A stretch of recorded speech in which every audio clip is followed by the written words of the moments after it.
وتلاوة الرسالة التي توصلنا بها من طرف جلالة الملك نصره الله.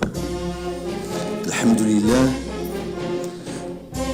والصلاة والسلام على مولانا رسول الله وصحبه محبي جنابنا الشريف أعضاء المنتخب الوطني المغربي لكرة القدم لأقل من 17 سنة. السلام عليكم ورحمة الله تعالى وبركاته. وبعد، فيسرنا أن نتوجه إليكم بأحر تهانئنا على الإنجاز المتميز الذي حققتموه ببلوغكم المباراة النهائية لبطولة كأس إفريقيا للأمم لأقل من 17 سنة في نسختها 14 التي احتضنتها الجزائر الشقيقة، وتأهلكم عن جدارة واستحقاق إلى نهائيات كأس العالم 2023.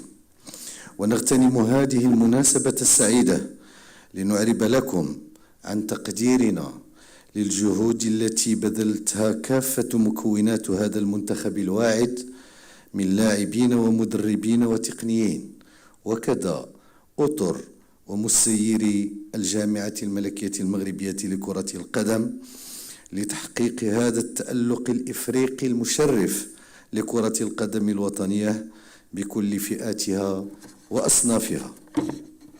كما نعبر لكم عن اعتزازنا وإشادتنا بما أبان عنه أشبال المغرب طيلة أطوار هذه البطولة من نضج كبير وانضباط لافت وأداء رفيع، وبما أظهروه من روح رياضية وتنافسية عالية وأخلاق سامية متأصلة وعزيمة قوية لمواصلة حمل مشعل كرة القدم المغربية وتأكيد إشعاعها وحضورها المتميز في مختلف المحافل القارية والعالمية.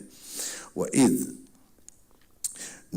نحييكم على الاستمرار بنفس روح المثابرة والعمل الجاد في الملتقيات المقبلة، فإننا ندعو الله تعالى لكم بالمزيد من التألق والتوفيق مشمولين ببالغ عطفنا ورضانا.